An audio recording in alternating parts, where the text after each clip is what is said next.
My father was, he is on the left here, my father was officer of the General Staff of the Soviet Army. He was inspector of land forces, Soviet troops stationed in countries like Mongolia, Cuba, East European countries.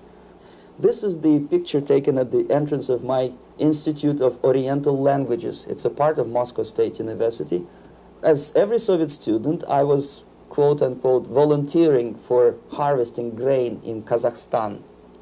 By the end of my training in school, I was recruited by the KGB. This picture was taken on that day, and you can see again how happy it feels to be recruited by the KGB.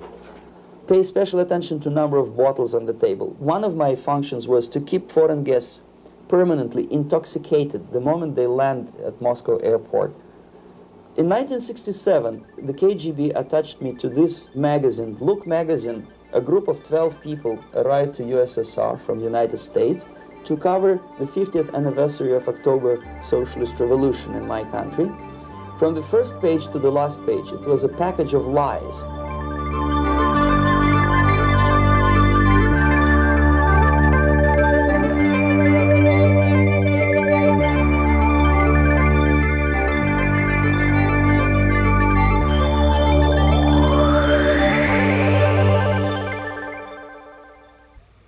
Our conversation is with Mr. Yuri Alexandrovich Bezmenov.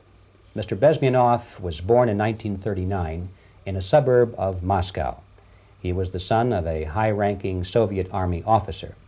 He was educated in the elite schools inside the Soviet Union and became an expert in Indian culture and Indian languages. He had an outstanding career with Novosti, which was the, and still is, I should say, the press arm or the press agency of the Soviet Union. It turns out that this is also a front for the KGB. One of his interesting assignments was to brainwash foreign diplomats when they visited Moscow. And he'll tell us a little bit about how they did this and how they planted information which eventually wound up in the press of the free world. He escaped to the West in 1970 after becoming totally disgusted with the Soviet system, and he did this at great risk to his life. He certainly is one of the world's outstanding experts on the subject of Soviet propaganda and disinformation and active measures. Mr. Bezmenov, I'd like to begin by having you tell us a little bit about some of your childhood memories. Well, the most vivid memory of my childhood was Second World War, or to be more precise, the end of the Second World War, when all of a sudden United States, from a friendly nation, which helped us to defeat Nazism, turned overnight into a deadly enemy. And it was very shocking because all newspapers were trying to present an image of belligerent, aggressive American imperialism. Most of the things that we were taught is that United States is aggressive power, which is just about to invade our beautiful, free, socialist country, that American CIA is dropping Colorado beetles on our beautiful potato fields to eliminate our crops, and each schoolboy had a picture of Colorado bug on the back page of his notebook, and we were instructed to go into collective fields to search for those little Colorado bugs. Of course, we couldn't find any, neither we could find many potatoes, and that was explained again by the encroachments of the decadent imperialist power. The anti-American paranoia, hysteria in the Soviet propaganda was to such of such a higher degree that many less skeptical people or less stubborn would really believe that United States is just about to invade our beautiful motherland, and some secretly hope that it will come true. That's interesting. Yes. Well, getting back to life inside the Soviet Union or inside communist countries in general, in this country, at the university level primarily, we read and hear that the Soviet system is different from ours, but not that different, and that there is a convergence developing between all of the systems of the world, and that really it doesn't make an awful lot of difference what system you live under because you have corruption and dishonesty and tyranny and all that sort of thing. From your personal experience, what is the difference between life under communism and life in the United States? Well, life is obviously very much different for simple reason that the Soviet Union is a state capitalist economically. It's a state capitalism where an individual has absolutely no rights, no value. His life is nothing. It's just like an insect. He is disposable. Whereby in the United States, even the worst criminal is treated as a human being. He has a fair trial, and some of them capitalize on their crimes. They publish their memoirs in their prisons and get handsomely paid by your crazy publishers. The differences, of course, in the daily life are very various, depending on whom we are talking about.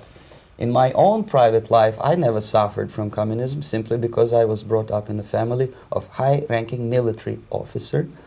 Most of the doors were open for me. Most of my expenses were paid by the government, and I never had any troubles with the authorities or with the police. So, in other words, I would say I enjoyed, or I had good reasons to enjoy, all the advantages of so-called socialist system.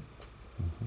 My main motivations to defect had nothing to do with affluence. It was mainly moral indignation, moral protest, rebellion against the inhuman methods of the Soviet system.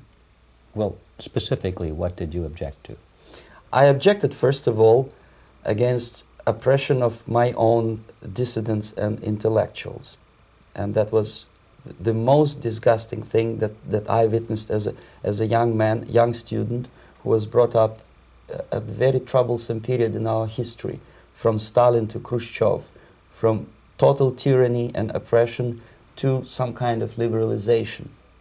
Second, when I started working for the Soviet embassy in India, to my horror, I discovered that we are millions times more oppressive than any colonial or imperialist power in the history of mankind. That my country brings to India not freedom, progress, and friendship between the nations, but racism, exploitation, and slavery, and of course economical inefficiency to this country. Since I fell in love with India, I developed something which by KGB standards is extremely dangerous thing. It's called split loyalty, when an agent likes a country of assignment more than his own country. I literally fell in love with this beautiful country, a country of great contrasts, but also great humility, great tolerance, and philosophical and intellectual freedoms. My ancestors used to live in caves and eat raw meat when India was a highly civilized nation 6,000 years ago. So obviously the choice was not to the advantage of my own nation. I decided to defect and to entirely dissociate myself from that brutal regime. Mr. Bezmenov, we've read a lot about the concentration camps and the slave labor camps under the Stalin regime. Now the general impression in America is that those things are part of the past. Are they still going on today, or what is the status? Yes. There is no qualitative change in the Soviet concentration camp system. There are changes in numbers of prisoners. Again, this is unreliable Soviet statistics. We don't know how many political prisoners are there in the Soviet concentration camps. But we sure know from various sources that at each particular time there are close to 25 to 30 million of Soviet citizens who are virtually kept as slaves in forced labor camp system. The size of population of a country like Canada is serving terms as prisoners.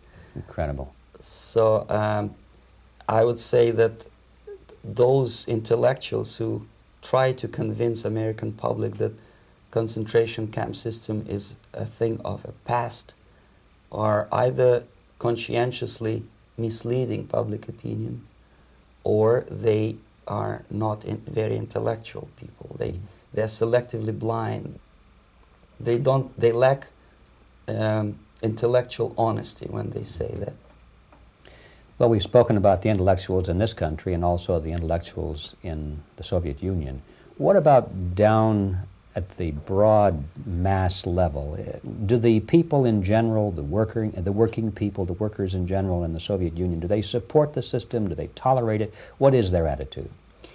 Well, average Soviet citizen, if there is such an animal, of course, does not like the system because it hurts, it kills. He may not understand the reasons, he may not have enough information or educational background to understand. But I doubt very much there are many people who are conscientiously supporting the Soviet system. There are not such people in USSR. Even those who have all the reasons to enjoy socialism, people like myself, who were a member of journalistic elite, they also hate the system for different reasons, though. Not because they lack material affluence, but because they are unfree to think, they are in constant fear, duplicity, split personality. And this is the greatest tragedy for my nation. Well, what do you think are the chances of the people actually overcoming their system or replacing it? There is a great possibility that system will sooner or later be destroyed from within. There is a self-destructive mechanism built into any socialist or communist or fascist system, because there is lack of feedback, because the system does not rely upon loyalty of population. But until this Soviet junta is being supported by the Western so-called imperialists, that is, multinational companies, establishments, governments, and let's face it, intellectuals, so-called academia in the United States is famous for supporting the Soviet system. As long as the Soviet junta will keep on receiving credits, money, technology, grain deals, and political recognition from all these traitors of democracy or freedom, there is no hope, there is not much hope for changes in my country, and the system will not collapse by itself simply because it's being nourished by so-called American imperialism. This is the greatest paradox in history of mankind, when capitalist world supports and actively nourishes its own destructor.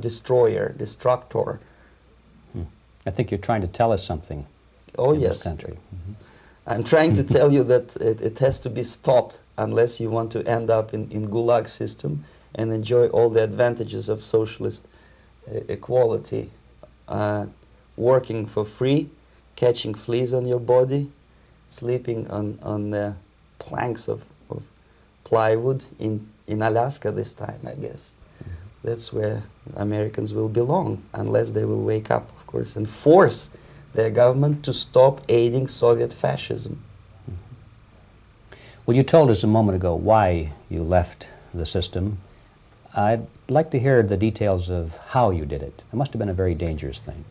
It was not so dangerous, it was crazy. First of all, because defecting in India is virtually impossible, thanks to very strong pressure from the Soviet government. Excuse me, you were in India. On assignment at that time. Yes, I was working for the Soviet embassy in New Delhi as a press officer. Mm-hmm.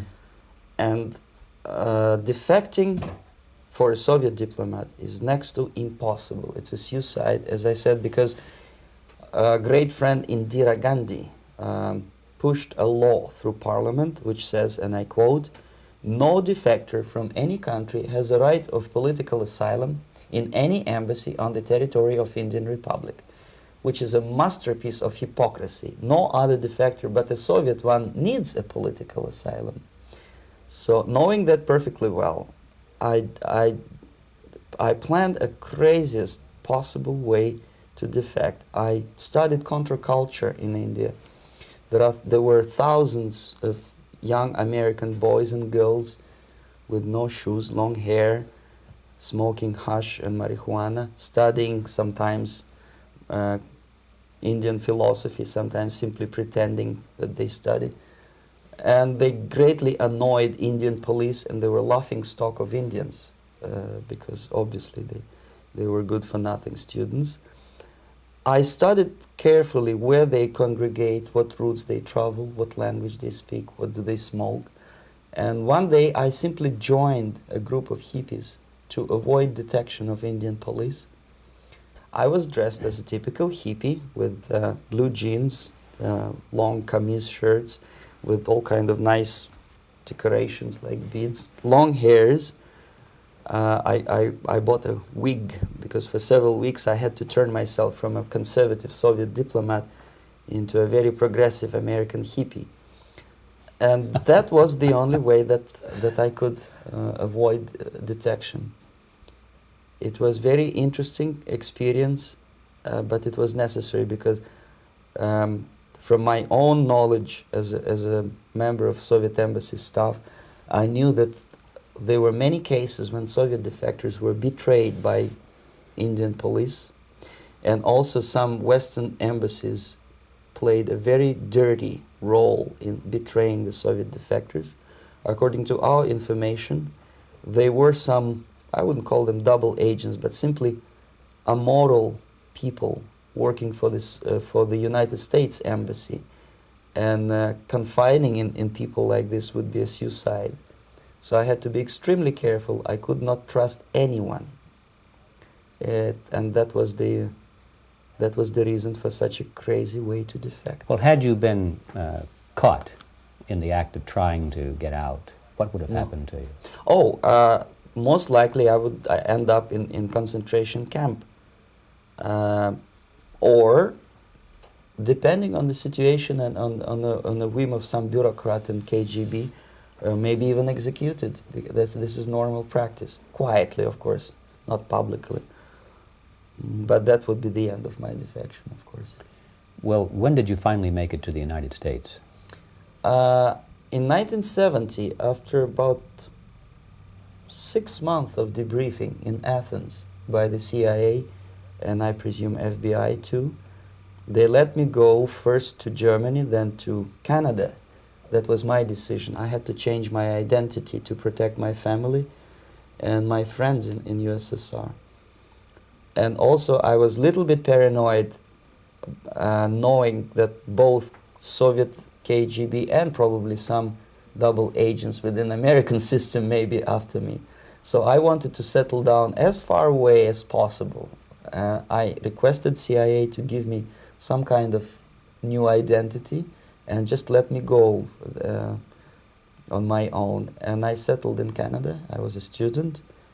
I changed many professions, from farm help and laundry truck driver to language instructor and broadcaster for Canadian Broadcasting Corporations in Montreal. Well, have you had any threats on your life or any yes. unpleasant In about 5 years, KGB eventually discovered that I am working for Canadian Broadcasting. I made a very big mistake. I started working for overseas service of CBC, which is similar to Voice of America, in Russian language. And of course, monitoring service in USSR picked up every new voice. Every new announcer they would make it a point to discover who he is. And in 5 years, sure enough, slowly but surely, they discovered that I am not Thomas Schumann, that I am Yuri Alexandrovich Bezmenov, and that I am working for Canadian Broadcasting, and undermining beautiful détente between Canada and USSR. And the Soviet ambassador Alexander Yakovlev made it his personal effort to discredit me. He complained to Pierre Trudeau, who is known to be a little bit soft on socialism. And the management of CBC behaved in a very strange, cowardly way, unbecoming to representatives of an independent country like Canada. They listened to every suggestion that Soviet ambassador gave, and they started shameful investigation, analyzing content of my broadcasts to USSR. And sure enough, they discovered that some of my statements were probably would be offending to the Soviet Politburo. So I had to leave my job. And of course, subtle intimidations. They would say something like, please cross the street carefully because, you know, traffic is very heavy in Quebec. And fortunately, I know about the psychology and the logic of activity of the KGB, and I never allowed myself to be intimidated. This is the worst thing. This is what they expect a person, a defector, to be intimidated. Once they spot that you are scared, they keep on developing that line, And then eventually you either have to give up entirely and work for them, or they neutralize you. They would definitely stop all kind of political activity, which they failed to do in my case, because I was stubbornly working for the Canadian Broadcasting.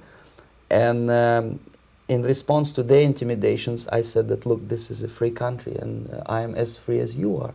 And I also can drive very fast. And gun control is not yet established in Canada, so I had a couple of good shotguns in my basement. So welcome to visit me someday with your Kalashnikov's machine guns. So obviously it didn't work. Intimidation didn't work. So they tried different approach, as I described. They approached on the highest level, on the level of Canadian bureaucracy. And on that level they were successful. On that level they were successful. On individual level they failed flat. Mr. Bezmenov has brought a series of slides with him that he has taken from the Soviet Union, and I think this is a good time to take a look at the slides. Yes. Now, the viewers will be able to see these slides as we talk about them. Yes, this is a collection of slides which are, some of them are snapshots from my family album, some of them are documents which I smuggled from the Soviet embassy, and some are reproductions from local mass media. I usually show them to establish my credibility as a defector. This is a picture of my native town, Mytishi, about 20 miles north from Moscow. Characteristically, there is a statue of Comrade Lenin in the central square. This is myself at the age of 7, again, characteristically, under the statue of Comrade Stalin, extending his friendly hand to peoples of the world. At that age, of course, I was still idealistically minded young communist, and I still believe that sooner or later things will go for better. But I realized that the system stinks, that something is fishy, and that ideology is fake, and the propaganda about advanced Soviet agriculture simply didn't meet the criteria of reality. If they talk about abundance of food and there is none in the stores, there must be something wrong. My father was, he is on the left here, my father was officer of the General Staff of the Soviet Army. He was inspector of land forces, Soviet troops stationed in countries like Mongolia, Cuba, East European countries. Were he alive today, most likely he would be inspecting Soviet troops in Nicaragua, Angola, and many other parts of the world. Fortunately, he died and he didn't see the disgrace, because deep inside he was a Russian patriot. He didn't like the idea of expanding Soviet military might, especially in the areas where we were not welcomed at all. Unlike many other military officers, he was reporting directly to the Minister of Defense, bypassing KGB and diplomatic service. In other words, he was a trusted military professional. And my impression that this type of people are much less hawkish and adventuristic than party bureaucrats in Kremlin. When American mass media describes Soviet military as potentially dangerous counterpart for Pentagon, I simply laugh, because I know better. I know that the most dangerous part of the Soviet power structures are not military at all. Most likely, if they come to power in my country, they'll be more sensible negotiators for nuclear disarmament and withdrawal of the Soviet troops from many parts of the world. But if someone from the party structure or the KGB structure were to give the orders for a military intervention, they have to obey, they would follow. Because they are professional military. But they, you see, the triangle of power and hate in USSR is the party at the top, the party elite, the oligarchy of the party, then the military and the KGB at the bottom. They hate each other. And the most hated triangle, the most hated corner of the triangle is the Communist Party bureaucrats. They are the most adventuristic, senile megalomaniacs. They can start war, I wouldn't be surprised. Not the military. They know what war is. Yes. At least my father did. This is the picture taken at the entrance of my Institute of Oriental Languages. It's a part of Moscow State University. I graduated in 1963. And I Now, excuse me, which one were you on? I am on the right. You're on the right. And on the left is my my schoolmate Vadim Smirnov, who later was a apparatchik in the Central Committee of the Soviet Union Communist Party. What is an apparatchik? It's a functionary, something like civil service in British Empire. Someone who is never fired from the service. He stays there internally. He may not be promoted too high, but he's a dependable bureaucrat who will stay forever. I studied not only languages, but also history, literature, even music. I'm on this picture. I'm trying to learn how to play Indian musical instrument. I even tried to look like an Indian when I was second-year student. Not bad, really. Yes, actually, it was strongly encouraged by the instructors in my school, because the graduates of my school were later on employed as diplomats, foreign journalists, or spies. As every Soviet student, I was quote-unquote volunteering for harvesting grain in Kazakhstan. This is a biggest agricultural blunder of the Soviet government. But I didn't have much choice, of course, because the communist motto borrowed from the Bible says, "Those who do not work shall not eat." And you can see me eating, therefore I was working, and you can see how happy I was about it. I went through a very extensive physical and military training, including the military games in areas, suburban areas of Moscow. And here, for example, we are on a tour in Arkhangelsk area. And by the end of my training in school, I was recruited by the KGB. This picture was taken on that day, and you can see again how happy it feels to be recruited by the KGB. Our conversation with Yuri Alexandrovich Bezmenov, who is a defector from the Soviet Union, a former propaganda agent for Novosti and the KGB, will continue after this message.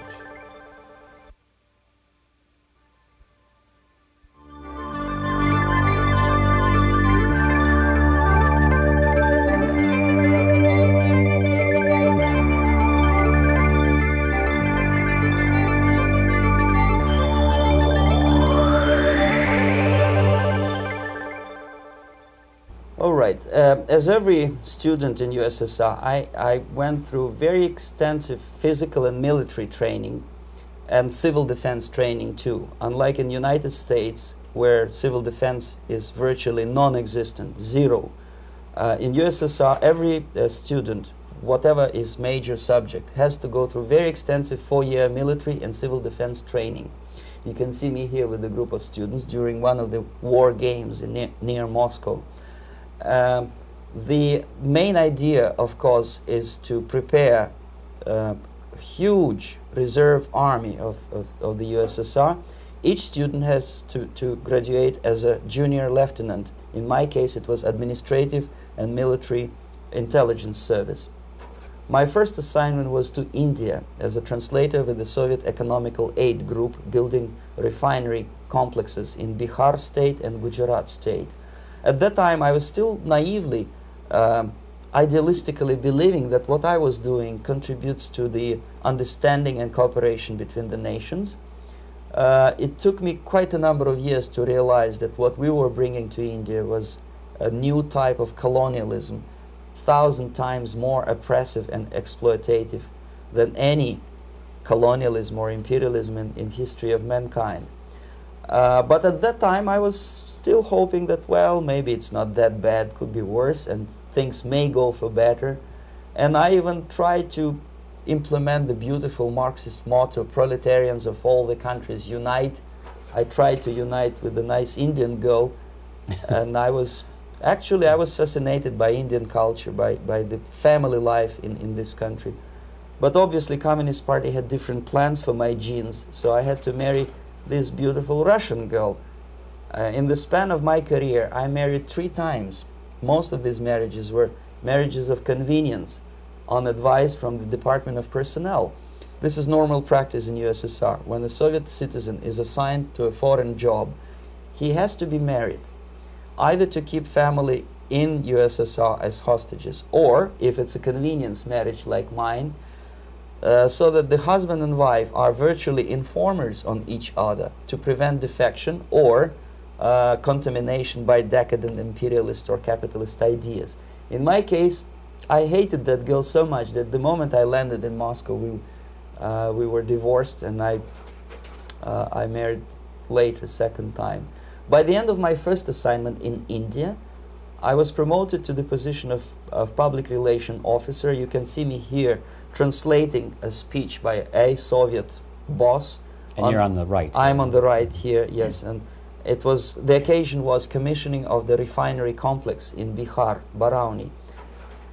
Back in Moscow, I was immediately recruited by Novosti Press Agency, which is a propaganda and ideological subversion front for the KGB. 75% of the members of the Novosti are commissioned officers of the KGB.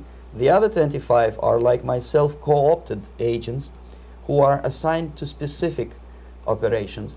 In this particular case, you can see me talking to students of Lumumba Friendship University in Moscow.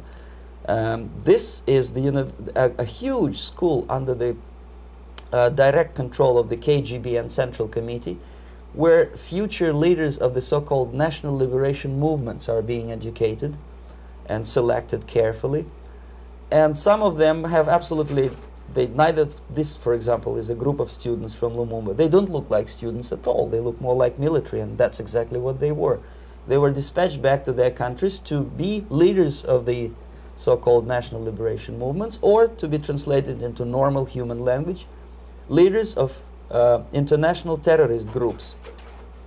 Another area of activity when I was working for the Novosti was to accompany groups of so-called progressive intellectuals, writers, journalists, publishers, teachers, professors of colleges. You can see me here in Kremlin. I'm second on the left, with a group of Pakistani and Indian intellectuals. Most of them pretended they don't understand that we are actually working on behalf of the Soviet government and the KGB. They pretended that they are actually being guests, VIP intellectuals, that they are treated according to their merits and their intellectual abilities. For us, they were just a bunch of political prostitutes to be taken advantage for various propaganda operations.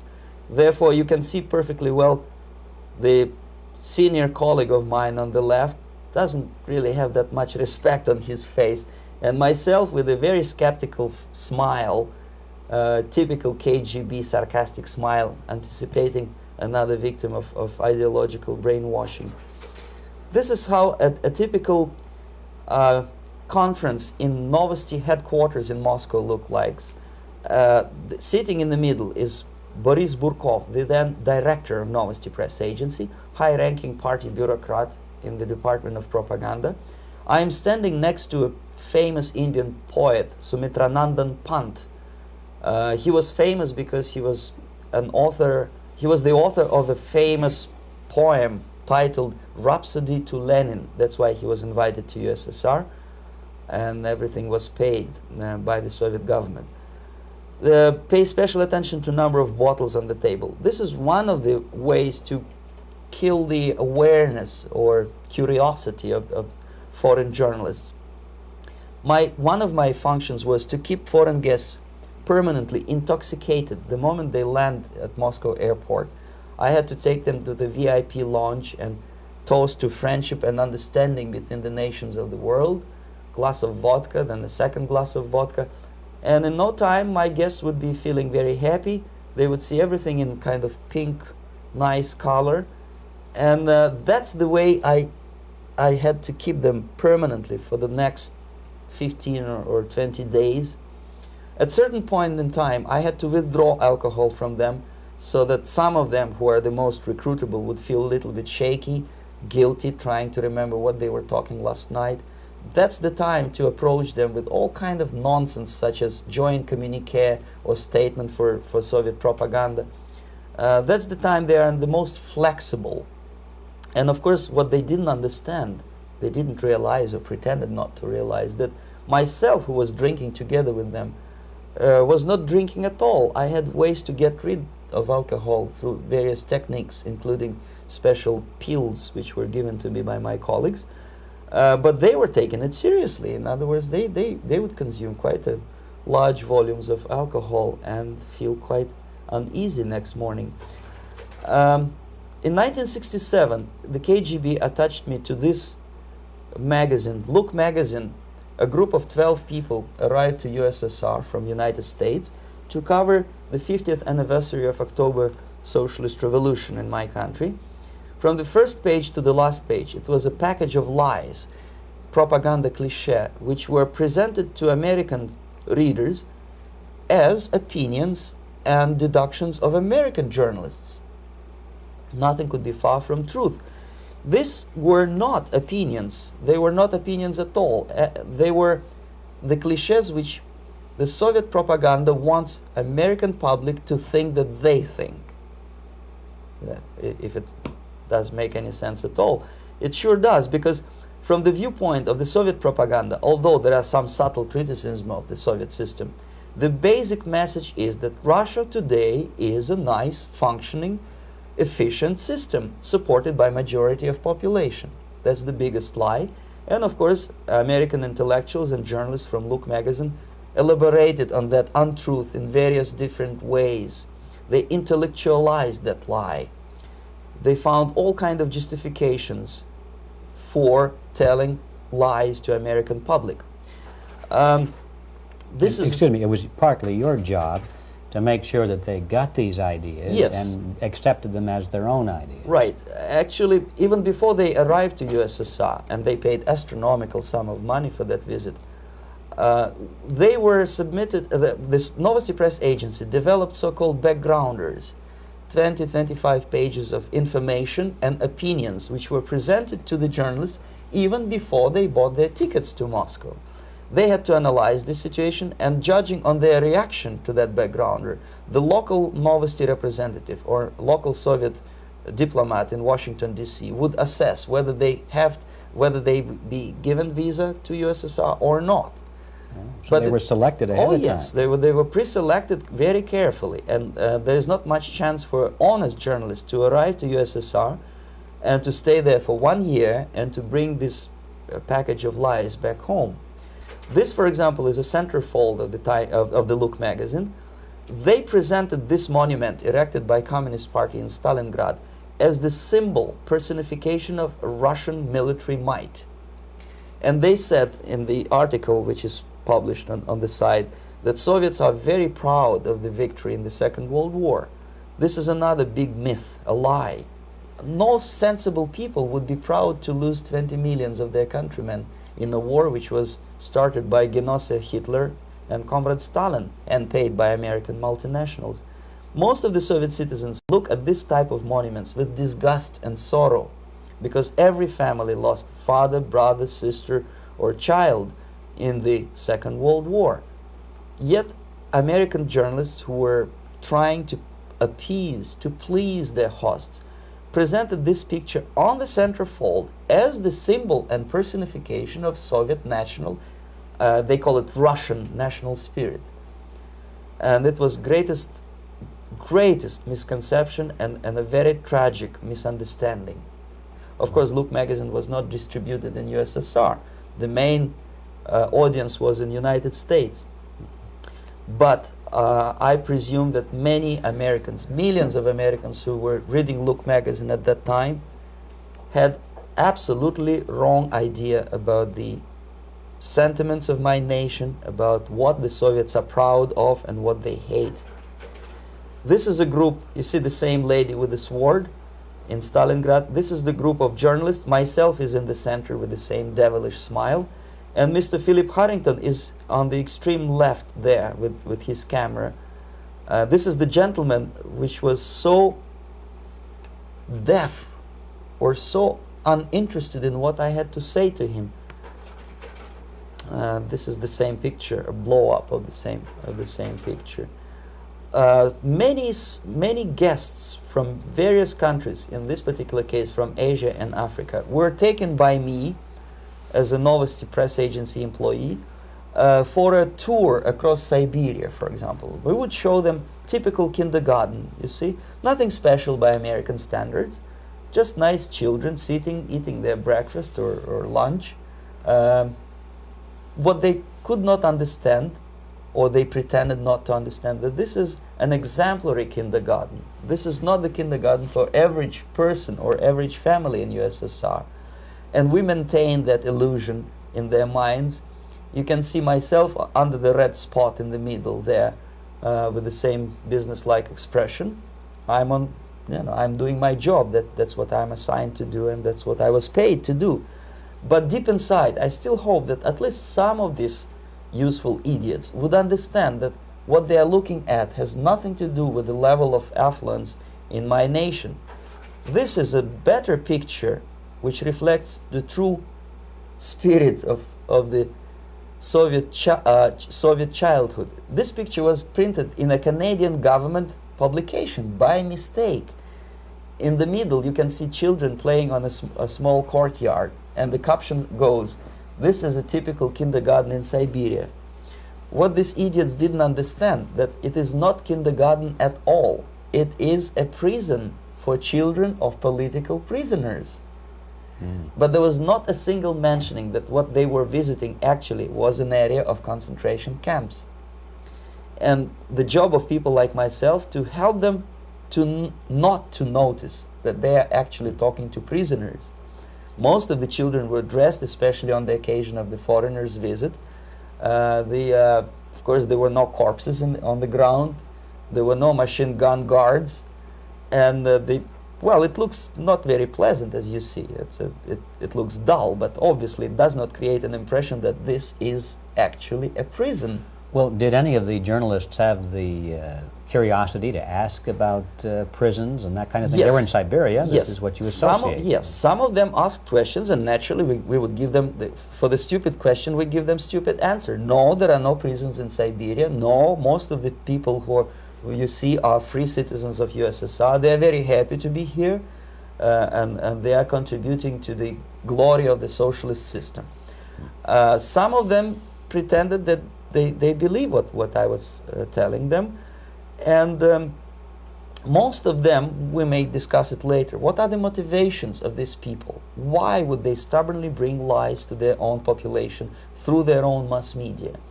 I have various answers to this. There is not a single explanation. It's a complex of explanations. It's fear, pure biological fear. They understand that they are on the territory of an enemy state, a police state. And just to save their rotten skins and their miserable jobs, their affluence back home, they would prefer to tell a lie than to ask truthful questions and report truthful information.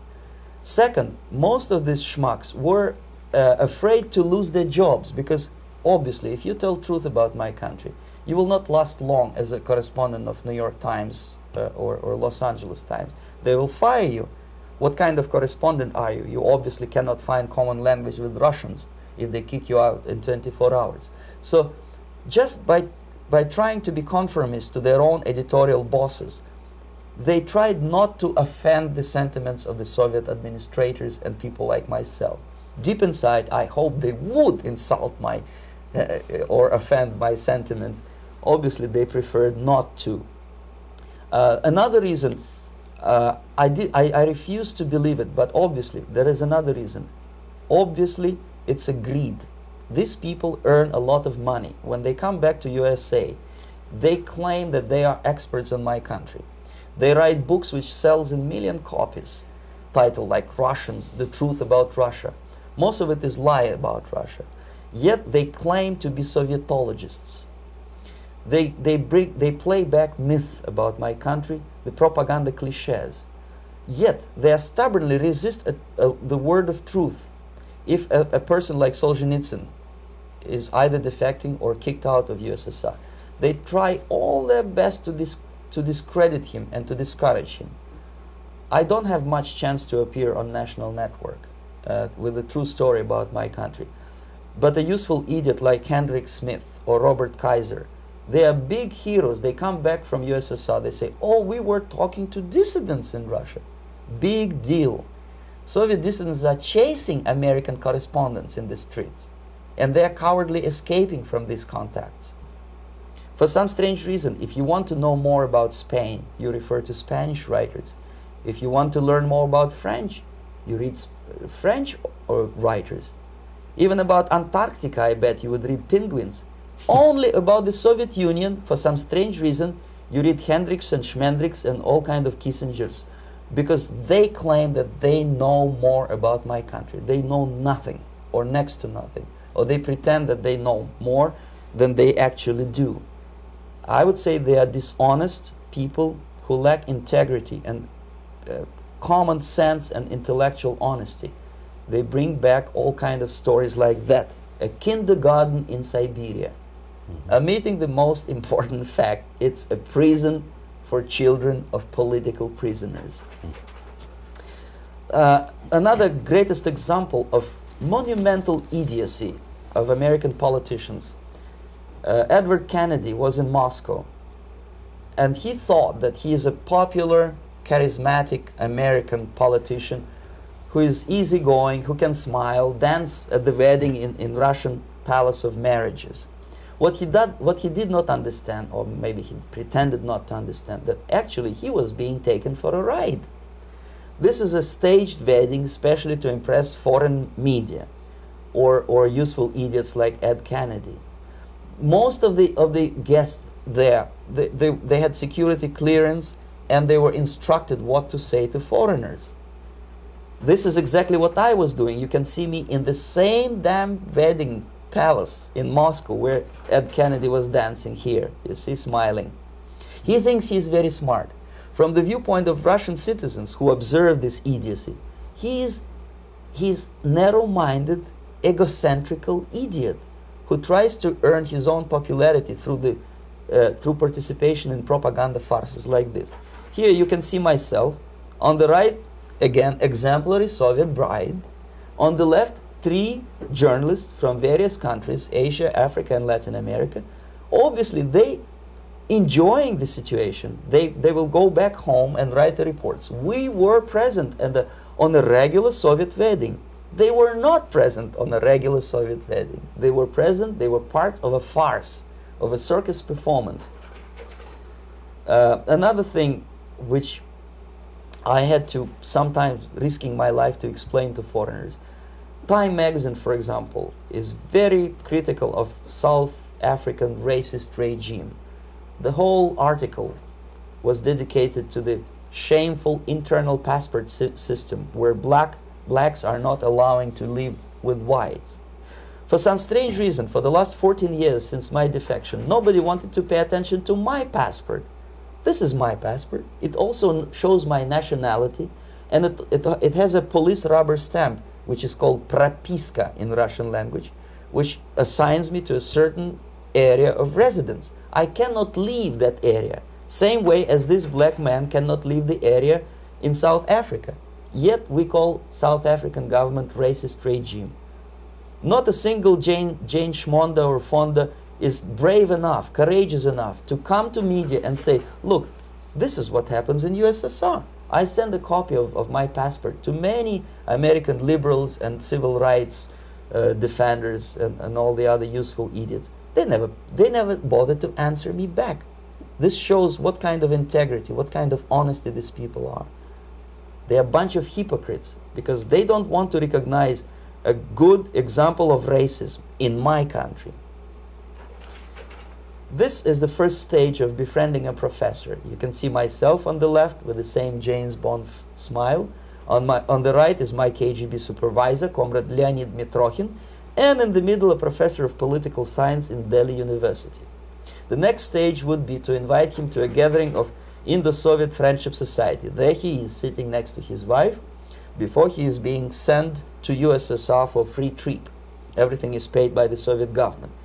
He was made to believe that he is invited to USSR because he is a talented, sober-thinking intellectual.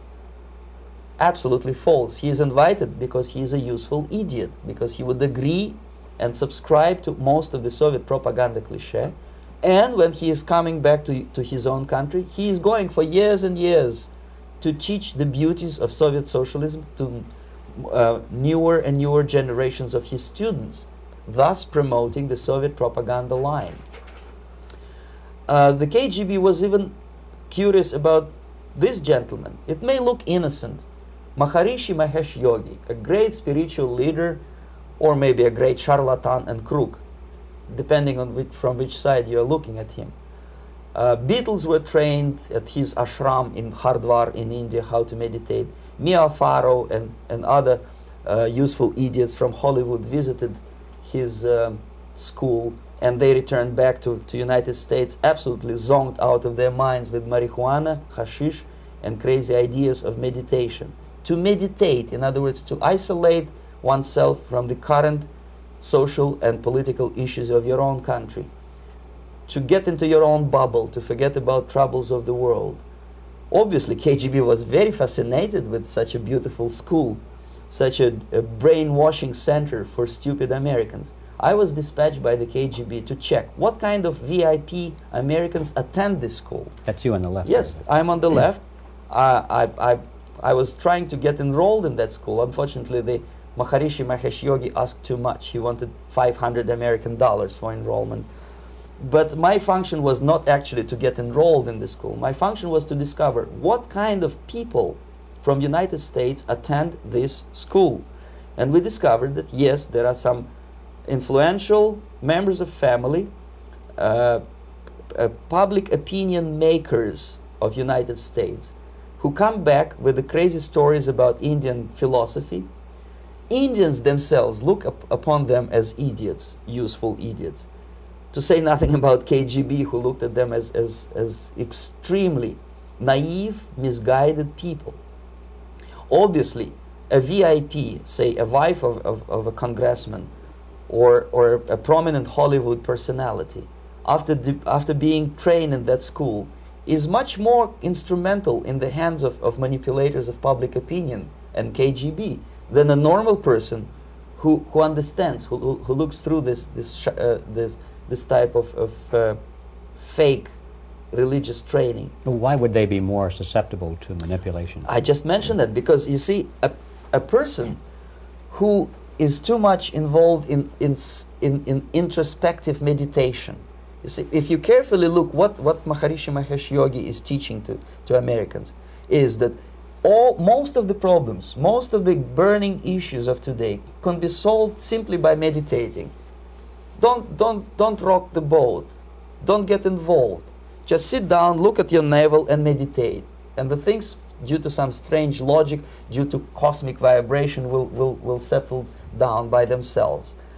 This is exactly what the KGB and Marxist-Leninist propaganda wants from Americans, to distract their opinion, attention, and mental energy from real issues of United States into a non-issues, into a non-world, non-existent harmony.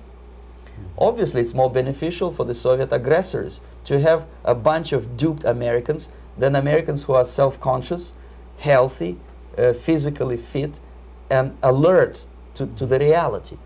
Maharishi Mahesh Yogi obviously is not on the payroll of the KGB. But whether he knows it or not, he contributes greatly to demoralization of American society. And he's not the only one. There are hundreds of those gurus who come to your country to capitalize on naivete and stupidity of Americans. It's a fashion. It's a fashion to meditate. It's a fashion not to be involved. So obviously, you can see that if KGB were that curious, if they paid my trip to Hardwar, if they assigned me to that strange job, obviously they were very much fascinated. They were convinced that that type of brainwashing is very efficient and instrumental in demoralization of the United States. Our conversation with Yuri Alexandrovich Bezmenov, who is a defector from the Soviet Union, a former propaganda agent for Novosti and the KGB, will continue after this message.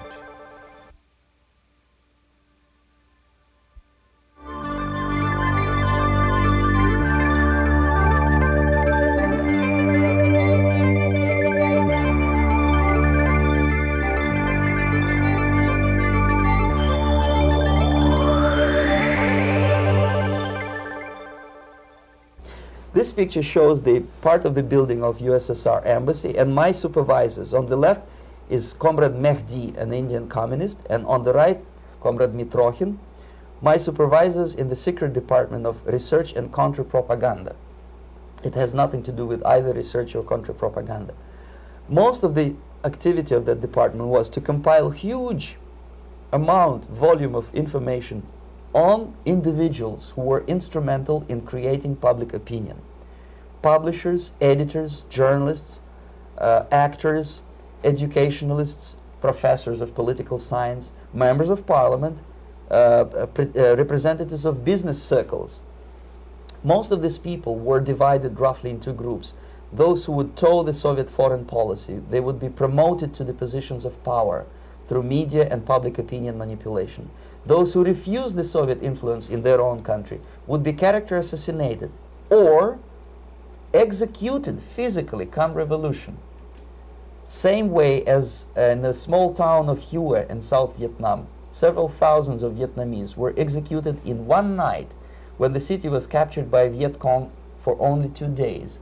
And American CIA could never figure out how could possibly communists know each individual, where he lives, where to get him, and would be arrested in one night, basically in some 4 hours before dawn, put on a van, taken out of the city limits and shot. The answer is very simple. Long before communists occupied the city, there was extensive network of informers, local Vietnamese citizens, who knew absolutely everything about people who are instrumental in public opinion, including barbers and taxi drivers. Everyone who was sympathetic to the United States was executed. Same thing was done under the guidance of the Soviet embassy in Hanoi, and same thing I was doing in New Delhi. To my horror, I discovered that in the files where people were doomed to execution, there were names of pro-Soviet journalists with whom I was personally friendly. Pro-Soviet? Yes. They were idealistically minded leftists who made several visits to USSR, and yet the KGB decided that come revolution or drastic changes in political structure of India, they will have to go. Why is that? Because they know too much. Simply because, you see, the useful idiots, the leftists who are idealistically believing in the beauty of Soviet socialist or communist or whatever system, when they get disillusioned, they become the worst enemies. That's why my KGB instructors specifically made a point, never bother with leftists. Forget about these political prostitutes. Aim higher. This was my instruction. Try to get into large circulation, established conservative media. Rich, filthy rich movie makers, intellectuals, so-called academic circles. Cynical, egocentric people who can look into your eyes with angelic expression and tell you a lie. These are the most recruitable people, people who lack moral principles, who are either too greedy or too suffer from self-importance. They feel that they matter a lot. These are the people who KGB wanted very much to recruit. But to eliminate the others, to execute the others, don't they serve some purpose? Wouldn't they be the ones we rely on? They serve purpose only at the stage of destabilization of a nation. For example, your leftists in United States, all these professors and all these beautiful civil rights defenders, they are instrumental in the process of the subversion only to destabilize the nation. When their job is completed, they are not needed anymore. They know too much. Some of them, when they get disillusioned, when they see that Marxist-Leninists come to power, obviously they get offended. They think that they will come to power. That will never happen, of course. They will be lined up against the wall and shot. But they may turn into the most bitter enemies of Marxist-Leninists when they come to power. And that's what happened in Nicaragua. You remember most of these former Marxist-Leninists were either put to prison or one of them split, and now he's working against Sandinistas. It happened in Grenada when Maurice Bishop was already a Marxist. He was executed by a new Marxist who was more Marxist than this Marxist.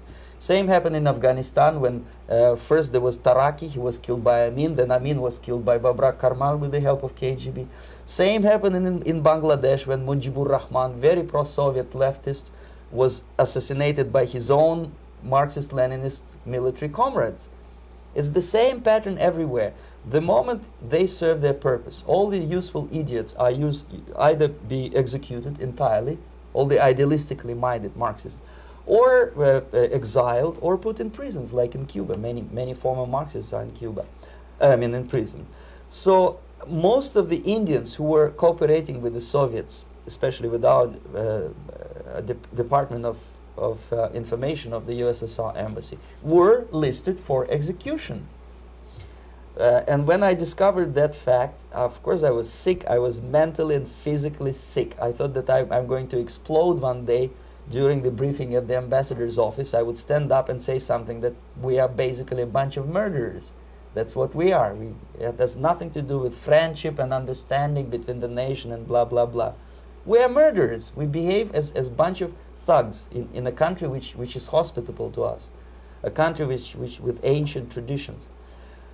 But I did not defect. I tried to get the message across. To my horror, nobody wanted even to listen, least of all to believe what I had to say.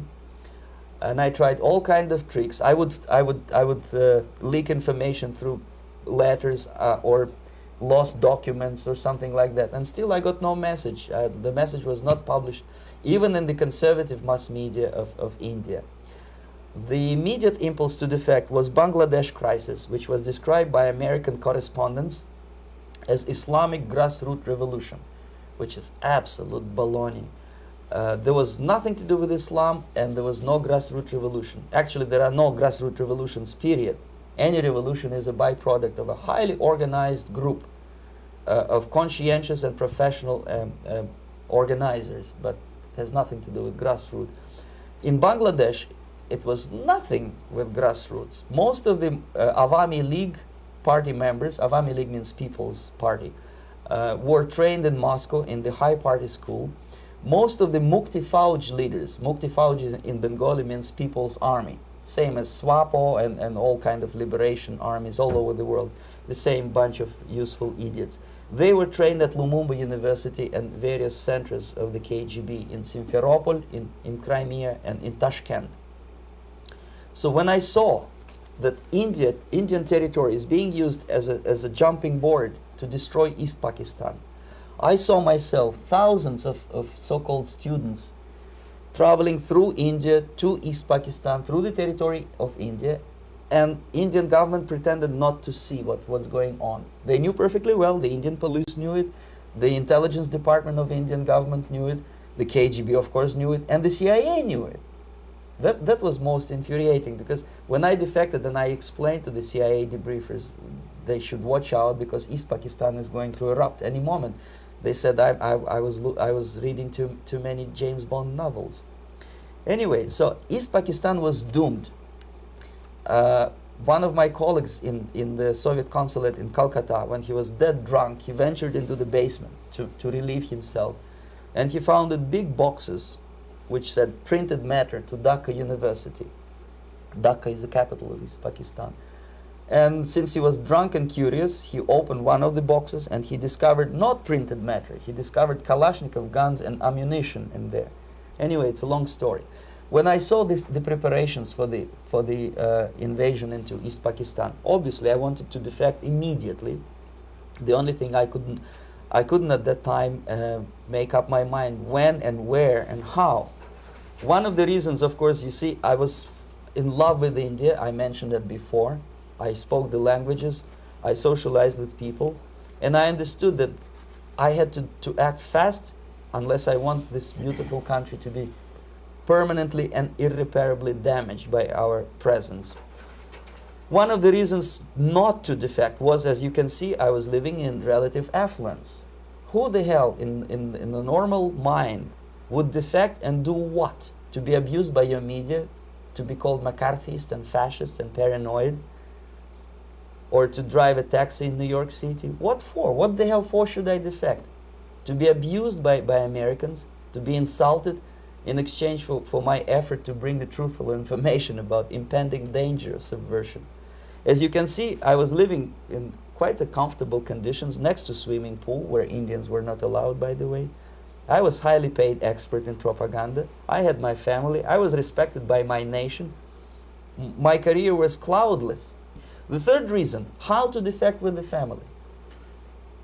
To defect with the baby and the wife would be virtual suicide, because according to law, that hypocritical law which I quoted before, the Indian police will have to hand me over back to the KGB, and that will be the end of my defection and probably my life.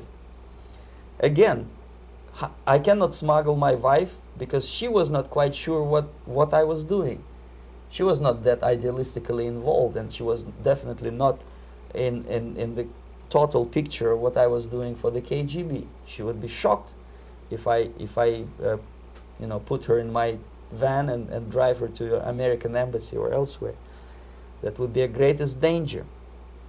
So again, I had to defect in such a way that my defection would look as simple disappearance. And there were many cases like that when the Soviet agents simply disappeared, either killed in action or, thanks to their curiosity and their close contacts with radicals, some of them were killed by the Marxists, by the way. It happened in many African countries when the Soviet KGB were killed by Africans themselves. Not because they hated Marxism-Leninism, but because they were simply trigger-happy bunch of unruly characters. If you give them a machine gun, they will shoot.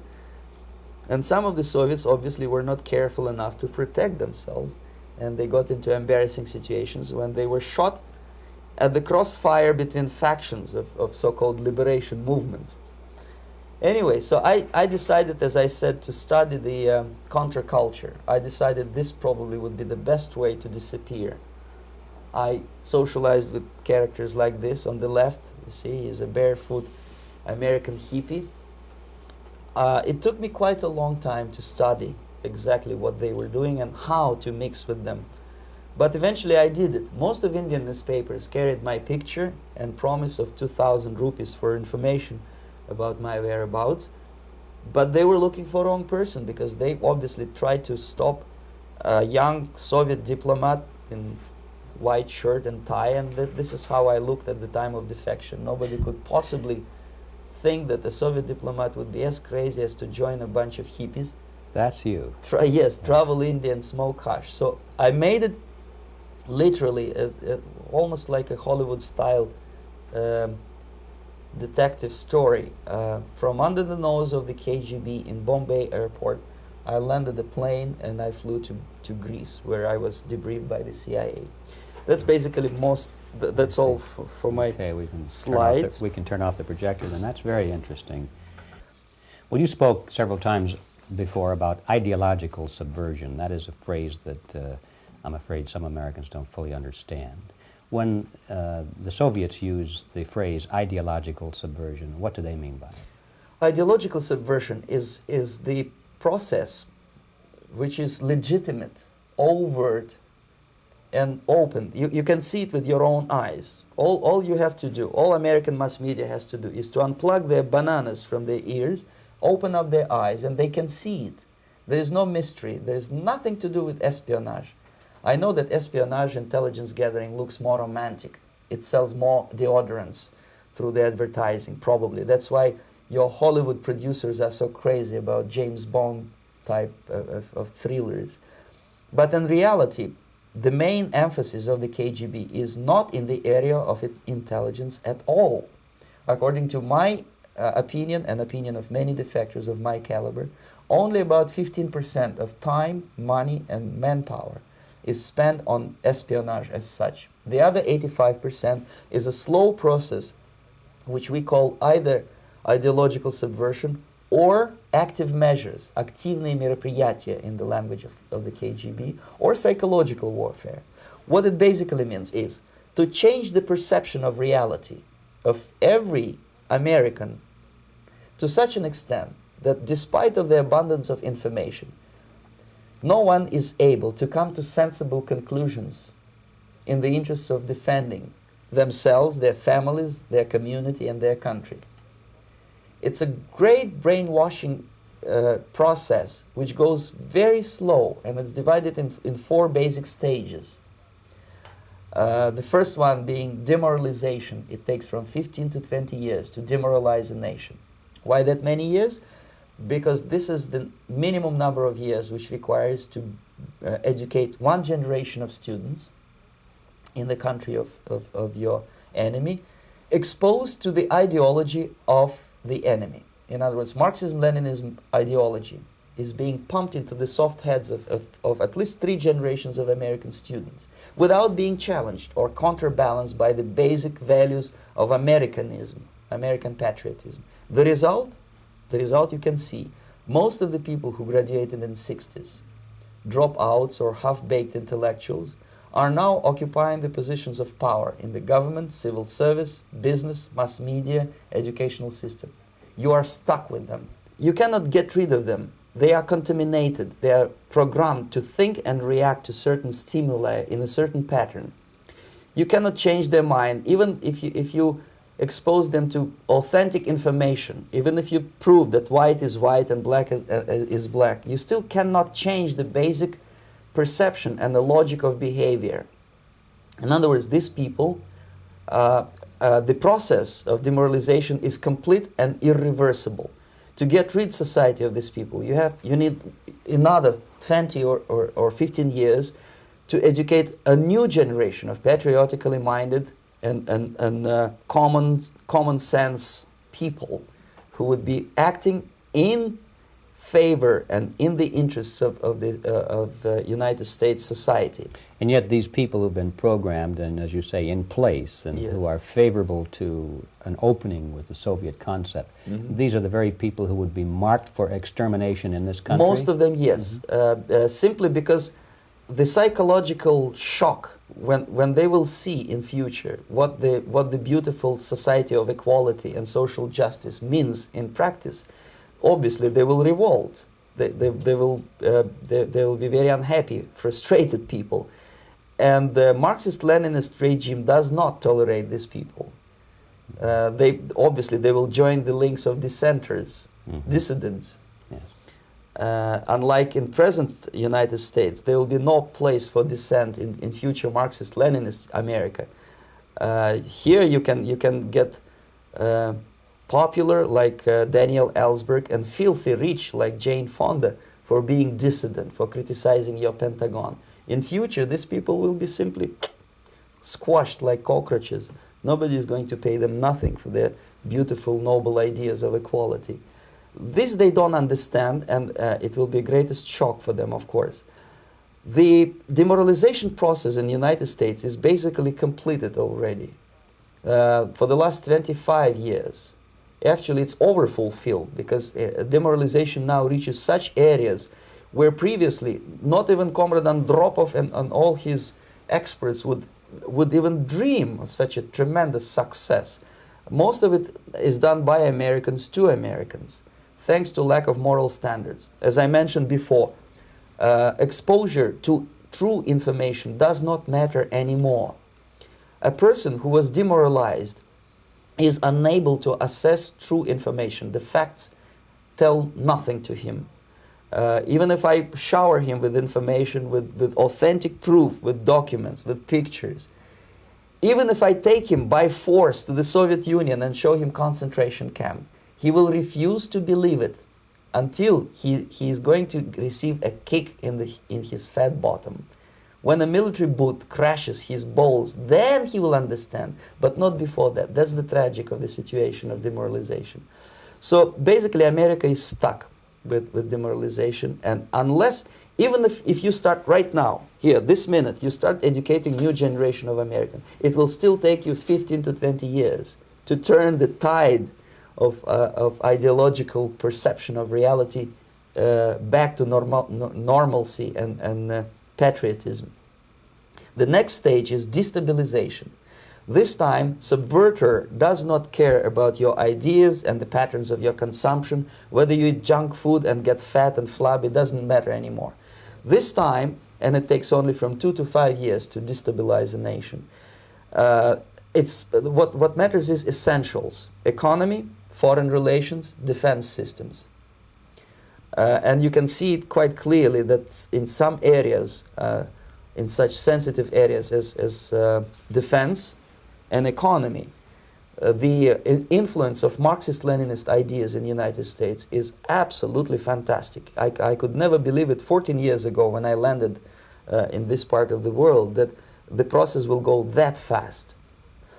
The next stage, of course, is crisis. It may take only up to 6 weeks to bring a country to the verge of crisis. You can see it in Central America now. And after crisis, with a violent change of power, structure, and economy, you have so-called the period of normalization. It may last indefinitely. Normalization is a cynical expression borrowed from Soviet propaganda. When the Soviet tanks moved into Czechoslovakia in '68, Comrade Brezhnev said, "Now the situation in brotherly Czechoslovakia is normalized." This is what will happen in the United States if you allow all these schmucks to bring the country to crisis, to promise people all kind of goodies and the paradise on earth, to destabilize your economy, to eliminate the principle of free market competition, and to put a big brother government in Washington, D.C., with benevolent dictators like Walter Mondale, who will promise lots of things, never mind whether the promises are fulfillable or not. He will go to Moscow to kiss the bottoms of new generation of Soviet assassins, never mind. He will create false illusions that the situation is under control. Situation is not under control. Situation is disgustingly out of control. Most of the American politicians, media, and educational system trains another generation of people who think they are living at a peacetime. False. United States is in the state of war, undeclared total war against the basic principles and the foundations of this system. And the initiator of this war is not Comrade Andropov, of course. It's the system. However ridiculous it may sound, the world communist system or the world communist conspiracy, whether I scare some people or not, I don't give a hoot. If you are not scared by now, nothing can scare you. But you don't have to be paranoid about it. What actually happens now, that unlike myself, you have literally several years to live on unless the United States wake up. The time bomb is ticking. With every second, the disaster is coming closer and closer. Unlike myself, you will have nowhere to defect to, unless you want to live in Antarctica with penguins. This is it. This is the last country of freedom and possibility. Okay, so what do we do? What is your recommendation to the American people? Well, the immediate thing that comes to my mind is, of course, there must be a very strong national effort to educate people in the spirit of real patriotism, number one. Number two, to explain them the real danger of socialist, communist, whatever, welfare state, big brother government. If people will fail to grasp the impending danger of that development, nothing ever can help United States. You may kiss goodbye to your freedom, including freedoms to homosexuals, to prison inmate. All this freedom will vanish, evaporate in 5 seconds, including your precious lives. The second thing, the moment at least part of United States population is convinced that the danger is real, they have to force their government. And I'm not talking about sending letters, signing petitions, and all this beautiful, noble activity. I'm talking about forcing United States government to stop aiding communism. Because there is no other problem more burning and urgent than to stop the Soviet military-industrial complex from destroying whatever is left of the free world. And it is very easy to do. No credits, no technology, no money, no political or diplomatic recognition, and of course no such idiocy as grain deals to USSR.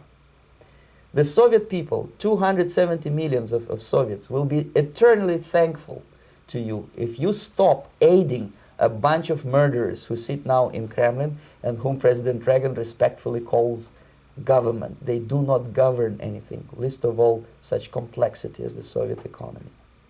So basic, two very simple, maybe too simplistic answers or solutions, but nevertheless they are the only solutions. Educate yourself, understand what's going on around you. You are not living at the time of peace. You are in a state of war, and you have precious little time to save yourself. You don't have much time, especially if you are talking about young generation. There's not much time left for convulsions and sexual masturbation to the beautiful disco music. Very soon it will go, just overnight. If we are talking about capitalists or wealthy businessmen, I think they are selling the rope on which they will hang very soon. If they don't stop, if they cannot curb their unsettled desire for profit, and if they keep on trading with the monster of the Soviet communism, they are going to hang very soon. And they will pray to be killed, but unfortunately they will be sent to Alaska probably to manage industry of slaves. It's simplistic. I know it sounds unpleasant. I know Americans don't like to listen to things which are unpleasant. But I have defected not to tell you the stories about such idiocy as microfilm, James Bond type espionage. This is garbage. You don't need any espionage anymore. I have come to talk about survival. It's a question of survival of this system. You may ask me, what is it in for me? Survival, obviously, because as I said, I am now in your boat. If we sing together, we'll sing beautifully together. There is no other place on this planet to defect to.